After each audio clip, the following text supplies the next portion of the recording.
Yo, what is up YouTube? It's your boy T Hatch coming back at you with another video. Today, as you can see in the title, we are going to be talking about Sunday night football between the Seattle Seahawks and the Arizona Cardinals. First, I'm going to be recapping the game for you, giving you my thoughts on some of the events that took place, and then we're going to look at what this actually means for the Arizona Cardinals, for the Seattle Seahawks, and for the NFC West as a whole. So definitely excited to talk about this. I don't know if you guys watched that game last night, but my goodness, that was an exciting game all the way through, from the first kickoff all the way to the finish in overtime. My goodness, that was an exciting football game to watch.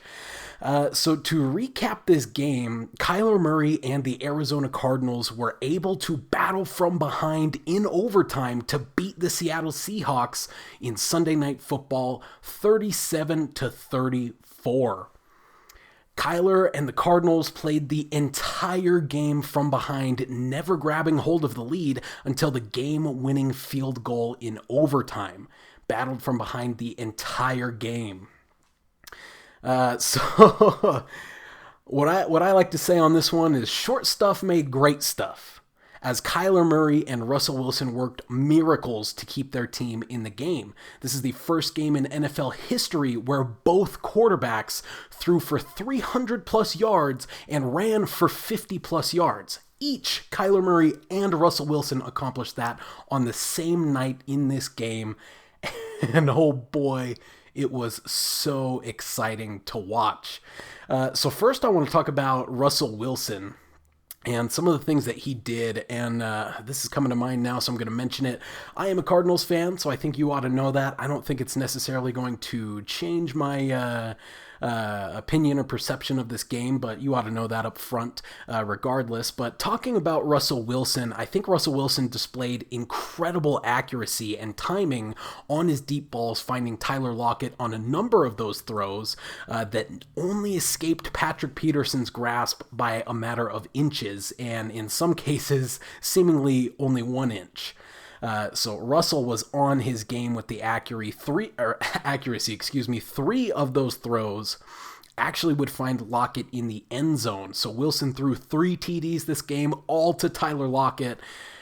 Boy, Tyler Lockett was going off in this game.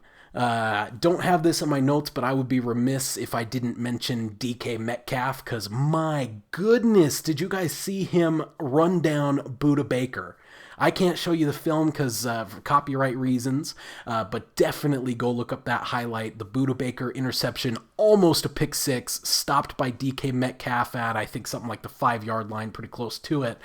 DK Metcalf was way behind the play. I'm talking way behind the play. Christian Kirk was between him and Budda Baker, or excuse me, not Christian Kirk. That would have been on offense, but there was a player between DK Metcalf and Budda Baker. Wasn't able to block DK. DK goes warp speed toward Budda Baker, who thinks he's got just a nice free and easy pick six. And DK Metcalf comes up from behind. I believe they said his top speed was 22 miles per hour. Stops him at the 5-ish yard line and keeps that touchdown from going down. That would later prove pretty crucial in the game. But just felt like mentioning that play there. Definitely go watch it, because mind-blowing what this kid can do. So beyond that, I do want to talk about Kyler Murray as well, and I think Kyler, as opposed to Russell Wilson, really showed his entire bag of tricks. I think he overcame a poor performance from the Cardinals' offensive line in this game that often left him under pressure, or even worse, they would let him get sacked and end up in 3rd and long situations, which you never want to be in. But Kyler was able to burst away from pressure with his legs quite often, use his elusiveness, and really show that off in this game, as well as he dimed up his teammates on a lot of quick passes. I think this is a great development for this Cardinals offense, is watching them develop a really true quick pass game, where we saw Kyler Murray in some instances, releasing the ball in less than half a second after he caught it from the snap, which is absolutely incredible. There were multiple throws in this game that Kyler Murray made without even having the laces on the football, yet still throwing perfect spirals with perfect accuracy in perfect timing, and that is just another level of brilliance that is so great to see from a young quarterback in Kyler Murray. A couple other things that I think were key as well for Kyler was that he was able to find big plays downfield in key moments. He was able to find DeAndre Hopkins every now and again to get some yards downfield. He was able to connect with Larry Fitzgerald on a few plays. He was able to connect with Dan Arnold for a big gain on a crossing route later in the game, not to mention what he's able to do getting to Christian Kirk in the end zone, as well as a wonderful play that Christian Kirk made on the sideline down the stretch of that game. A lot of this showed to me a level of accuracy from Kyler Murray on the deep ball specifically that I had not seen him have up to this point. He's been plenty accurate on the short and intermediate throws, but he's had some struggles early in his career with those deep throws, putting him in the perfect spot at the right time. He's starting to pick that up. He's starting to figure out how to connect with his receivers deep, not just in general, but working with these receivers in specific, knowing the capabilities of DeAndre Hopkins, knowing the capabilities of Christian Kirk and the rest of the guys on this roster, which is amazing to see out of a quarterback who is as young as Kyler Murray. So moving on from that, I think it's worth mentioning that this was not all Kyler Murray. He was not left on an island and had to manufacture a win out of his butt. He had some help. He had some help on this game. There were a lot of teammates on the Arizona Cardinals who stepped up and helped them get this victory. So this victory, in my eyes, was buoyed by 3 interceptions by the defense, as well as incredible plays that were made by DeAndre Hopkins and Christian Kirk throughout the game. I think they were both key in that victory. The Cardinals rookies also showed out as well. Byron Murphy got his first career sack in a huge moment that ended the Seahawks drive with 5 minutes and 30 seconds left in overtime, not letting them get to the end zone, not letting them get that field goal. Huge there out of Byron Murphy, especially a guy who has at times struggled a little bit with his confidence out on the field, going from a guy who played on the outside in college to now having to play in the slot due to some of his deficiencies early in the NFL. Really good to see him get a big play in a big moment and hopefully give him some confidence moving forward to where he can improve into that guy that he wants to be moving forward. Beyond that, Isaiah Simmons as well came up with a huge interception, game-saving interception by Isaiah Simmons with 57 seconds left in overtime that set the Cardinals up to make a game-winning drive there at the end of overtime. It was massive as the Seahawks were knocking on the door. They were right there. They were just about in field goal range, and Isaiah Simmons was able to use his athleticism to snatch onto that ball from Russell Wilson and save the game for the Cardinals. That was a key play, and it's really great as a Cardinals fan to see these rookies stepping up and making the plays that they need to make. Something I want to mention as well is how Hassan Reddick has been playing. When he initially came in and started playing with this Cardinals team, he definitely had some struggles and did not look to be the guy that we thought we were getting when we drafted him. Now what we're seeing is Hassan Reddick is showing a really good ability to pass the rusher. I would not say he's excellent or great at passing the rusher, or rushing the passer at this current moment. However, I do believe he can improve moving forward, but he's not one of those unbelievable talents who comes right in right away and is going to be one of the best pass rushers in the league, like you would see with a guy like Nick Bosa or Chase Young. But he's been playing really well as a pass rusher, and what we saw from him in this game against the Seahawks was not only the ability to put pressure on Russell Wilson, but also the ability to get off of the line, go play in coverage, and actually make plays while he is in coverage. I saw him break up at least one pass during that game, as well as play some good coverage on other plays throughout the game, and I was very impressed with what I saw from Hassan Reddick working within that Vance Joseph defense for the Cardinals. So definitely an interesting game, but as the Cardinals got the ball back from that interception from Isaiah Simmons, They were able to manufacture a drive down the field. What we saw was Kyler Murray making the right decisions over and over and over again in quick succession.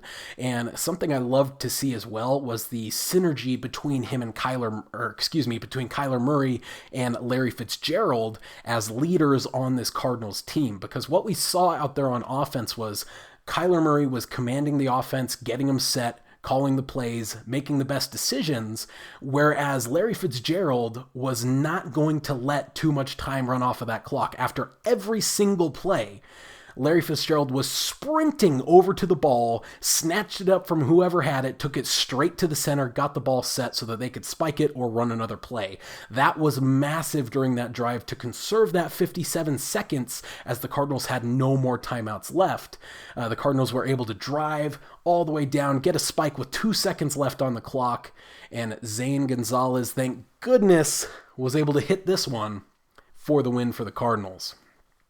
Now, I want to mention as well with Russell Wilson, I think he did a really good job of keeping the Seahawks ahead in this entire game, and he really displayed his MVP caliber skill set, but they were unable to outlast the Cardinals in that hard-fought bout. I think the biggest thing is that the Cardinals were able to get Russell Wilson uncomfortable enough to get him to throw those 3 interceptions, and obviously those were key to this victory. If you would have had Budda Baker be able to run that one all the way in, screw you, Metcalf. If he would have been able to run that all the way in, wouldn't have even had the overtime, wouldn't have had the 3rd interception, but they definitely made the difference in that game with that Cardinals defense being able to pick off Russell Wilson 3 times, which is quite remarkable for how Russell Wilson has been playing this year, and that is a great sign of confidence for that Cardinals defense, which played very aggressive last week against Dallas, played a little bit more conservative here against the Seahawks, but was still able to generate takeaways, and that is huge for this defense that is trying out some new and inventive schemes from Vance Joseph, so really good to see there. I do encourage you actually to go read an article that I found on sportingnews.com, which I will link below, because it really chronicles the game's most important plays and also shows you highlights to go along with those. So if you want to watch some of these plays that I'm talking about, as well as many others, pretty much all the important plays from that game, definitely go check out that article and you can see those plays there. So moving on from that, what does this win mean for the Arizona Cardinals? Well, I think that this is a massive win for Arizona as it proves to the world, but more importantly to the players themselves, that they can battle from behind and win a tough game against a high caliber opponent. That was the number one knock on this Cardinals team, is that, okay, well, they've got some wins, but they're against mediocre or bad teams. Not the case here against the Seahawks. This is a team that is getting talk as a potential Super Bowl contender, has a potential MVP playing for them currently in Russell Wilson. And to be able to play a hard-fought Sunday Night Football nationally televised game against the Seahawks, not only hold your own, but actually battle back from behind. You're behind the entire game. Battle back, tie it to get to overtime. Battle back and actually win that game in overtime. That is a massive victory for a young and inexperienced Cardinals team. I also think that this was a huge game for Kyler Murray as he displayed leadership traits that we expect to see from great quarterbacks. He overcame the challenges in front of him, never lost hope that the Cardinals would win the game, and displayed fire and passion in confronting his teammates to draw the best out of them. I saw, Kyler was over on the sideline getting heated, yelling at some of his teammates because they weren't doing their job. They weren't pulling their weight. And I think that's something that a great leader needs to be able to do, is let guys know when they're not doing what they need to do. And it's not that you got to step up and play hero ball. It's not that the other guys got to step up and play hero ball. It's you got to play your role, do what's expected of you, and I'll do the same. And I think Kyler Murray laying out those expectations, reminding them in a very upfront way in the middle of the game, was actually massive in rallying this team to win. If you watched Kyler Murray in the press conference after the game, not the press conference, his interview, you saw him, I believe he was asked a question, did you think you were going to win that one? He said, we believed the whole time that we were going to win that game. And that is what I want out of Kyler Murray. Doesn't matter that he was down the entire game. Doesn't matter that his offensive line wasn't playing quite well. Doesn't matter how good Russell Wilson was playing. Kyler Murray knew he was going to win that game because the Cardinals were going to will that win into existence, and they did exactly that. That is what we need to see out of a young quarterback. That is the kind of things that we have not seen from other young quarterbacks like Lamar Jackson or Josh Allen, guys of that likeness. So it is amazing to see that from Kyler Murray, and I think this is going to be a huge game for him and the Cardinals moving forward, giving him the confidence to lead and giving the rest of the team the confidence in Kyler to be led by Kyler. So I think that's going to be massive for the Cardinals. What does this game mean for the Seattle Seahawks? Well, to me, the Seahawks and their fans should see this game as a success with failures attached. So what do I mean by that? Well, I think Russell Wilson and the offense played great, except for the 3 interceptions by Wilson. He's got to figure out a way to keep the ball. You got to keep possession. That's very obvious to say, but that was the difference in this game. Those 3 interceptions were the difference between the Seahawks having a win and continuing on this undefeated, amazing start to their season and losing a tough game in overtime that for some teams can be demoralizing. However, I don't think that's going to be the case with the Seahawks team because of the leadership of Russell Wilson, because of the leadership of Pete Carroll, and the amazing culture that they have there in Seattle. So I don't necessarily see this as a big, terrible thing for the Seahawks where, oh no, what are we going to do for the rest of the season? No, they're doing fine. They're still at the top of the NFC West. They played a good game. They just had a couple mistakes that ended up costing them the win. Beyond that, I think that their defense was able to give the Cardinals some trouble until Kyler Murray exploded their willingness to overplay his running ability. What we saw from the Seahawks a ton in this game was, regardless of how many guys they were rushing, 3, 4, 5, didn't really matter. They were always running a contain on the edge on Kyler Murray, and oftentimes on a lot of their plays, they were running a spy on Kyler Murray as well. And what we saw is that this didn't end up stopping Kyler from running, and what it really did was open up some extra passing lanes for Kyler, because this linebacker, instead of being committed to coverage, well, now he's committed to just staring at Kyler Murray. So sometimes that can cause a little bit of trouble. There was about 2 or 3 plays that I saw where Kyler could have escaped through the middle of the pocket but was unable to because of that spy. So it did work in those particular instances. But most of the game, it was opening up extra lanes for Kyler to be able to dime up his players on that short passing game that they were able to get. They also had some good success in the intermediate passing game, and that led them to being able to get those deep shots down the field to DeAndre Hopkins and Christian Kirk that really opened the game up for the Cardinals offense. I think as well, Seattle had a tough time dealing with the Cardinals' run game. I think they did a fair job of holding Kenyon Drake. However, he did have a couple fairly big runs, 10 to 15 yards. But really, they had trouble with Chase Edmonds. Once Kenyon Drake went out with his, I can't remember if it was a knee or an ankle injury. I'll have to get the specifics on that. But after Kenyon Drake went out of the game, Chase Edmonds took over the role as the feature back in Arizona. And he was really able to cut off some big chunks of yards from that Seattle defense. He was able to take what looked like a 3-4 yard gain, bump it out, and get 10-15 out of it, which is huge. That is a massive difference in the game.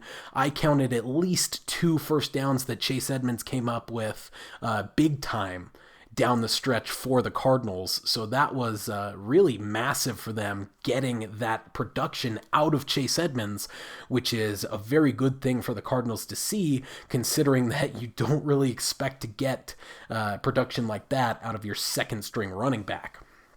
So Seattle definitely had some struggles on defense. However, that said, Seattle having problems with their defense is not new news to them. So beyond that, I think as well, the Seahawks did maintain their poise all the way through that hard-fought overtime and still appear to be one of the league's strongest teams, in my opinion. Like I mentioned before, I don't believe that this loss in any way is going to shake the confidence of the Seattle Seahawks. I think they all know that they played as good a game as you can expect, with the exception of those 3 interceptions from Russell Wilson, but he certainly knows what he did there, and he knows what he's got to do to keep his team in contention. So I don't see this being a huge problem for the Seahawks. I think they're still going to be a powerhouse team in the NFL. I think they're still going to be one of the better teams in the NFL for the rest of this season.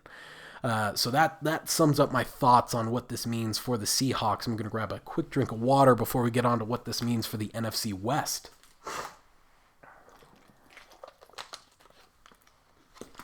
Okay, much better. So what does this game mean for the NFC West? Well, we still have to see what happens with the Rams in Monday Night Football here tonight. However, whether they win or lose, I don't think it's going to change my opinion in any major way. So I'm going to go ahead and put this out there before seeing the game. But when I am looking at this division, especially after this game, seeing how good both the Cardinals and the Seahawks played, I really think there's a potential scenario that all 4 NFC West teams could make the playoffs. Yeah, that's right. Potentially all 4 NFC West teams could make the playoffs. The Seahawks currently hold a narrow lead on the division, sitting at 5-1, narrowly ahead of the Cardinals at 4-2, who are followed by the Rams at 4-2. Of course, we're going to see them play tonight. The Cardinals are sitting at 5-2 after that victory. So the Rams are followed by the 49ers, who currently sit at 4-3. So this really leaves the top spot in this division in play for all 4 of these teams, while also having realistic paths to the wildcard slots for the remaining teams. Now, I don't necessarily think a team like the 49ers is going to contend for that top spot in the division. They've had some troubles. They've had some injuries this year, so it's probably not going to be the year that they win the division. But looking at their record compared to the records of other teams that are currently sitting in those wildcard spots, there's a legitimate chance that the 49ers could beat a couple of these teams out, and that chance is exactly there for the Rams as well. So this is shaping up to be one heck of a year for the NFC West, a division that in my eyes is in stark contrast to the NFC East, where all 4 teams have losing records. The best record being the Eagles at 2-4-1. Yikes. Boy, what a division the NFC East is turning out to be this year. But we're not worried about the NFC East and how bad they are. We're talking about the NFC West and how good they are. The NFC West appears to be the league's strongest division, as it has 2 potential powerhouse teams in the Seattle Seahawks and the Arizona Cardinals, as well as 2 sneakily competitive teams with the Rams, who are only 2 years removed from a Super Bowl appearance, and the 49ers only a year removed from a Super Bowl appearance and only lagging this year because of injuries. Now, obviously, that's going to stick with the 49ers throughout the rest of the season. You're not getting Nick Bosa back. You're not getting a lot of these guys back. So you're going to be this version of the 49ers for the foreseeable future into this season. What is that going to mean for their record at the end? We still have yet to see. However, looking at the strength of their team from last year making it to the Super Bowl, looking at what they've been able to do even considering the injuries to this point, they're still very much in contention for a wild card spot. So looking at this, are we going to see another NFC West team get to the Super Bowl this year? Are they actually going to win it this time, because both the Rams and the 49ers ended up losing? But we could potentially see that 3 years in a row, the NFC is represented by the NFC West by potentially 3 different teams. Absolutely mind-blowing. Absolutely mind-blowing. Let's say, for argument's sake, it ends up being the Seattle Seahawks. They go represent. You get 3 out of the last 3 years represented by the NFC West, 3 different teams. You're not telling me that the Cardinals' window is just opening? You're not telling me that next year they're going to be even better? Oh my goodness. Could we see 4 years in a row with 4 NFC West teams? I'm not going to get to that point yet because we haven't seen the third, but it's a very real possibility. That's what we could be looking at here. So this is just absolutely interesting in my eyes to see a division in the NFC West where all four of these teams are potentially Super Bowl contending teams with how good they can be. Now, are they going to be that good this year? Are the 49ers going to be able to overcome their injury issues? Are the Rams going to be able to overcome the salary cap issues that they've been facing the last couple years, be able to get enough production out of their running back by committee style versus what they had from Todd Gurley? Are the Cardinals going to be able to hold it together long enough, grow and improve enough as a group to be able to overcome the hard challenges that are going to face them in the playoffs? And for the Seahawks, are they going to be able to outlast their defense and be able to outscore every opponent that they come up against? These are the big questions that need to be answered for these NFC West teams. But if they can answer these questions, we could see all four of these teams in the playoffs. We could see one of them reach the Super Bowl and be 3 out of the last 3 years with an NFC West team, potentially a different team each year. If that ain't the strongest division in football, I don't know what is. So all that out the way, that sums up my thoughts on this Sunday night football game on the Cardinals and Seahawks, as well as what this means for the NFC West. I definitely appreciate you tuning into the video, especially if you're one of the few who made it this far into the video. As always, if you enjoy the show and want to see it grow, the absolute best way to do so is to simply share this with your friends. So go ahead and hit that share button, share it on all your social medias. Definitely subscribe if you want to see more of my content. And if you never want to miss one of my videos again, be sure to hit that notification bell so that you will get a notification every time I post a video. But with all that out the way, I definitely appreciate you guys tuning in, and I hope you have a great rest of your day. Peace.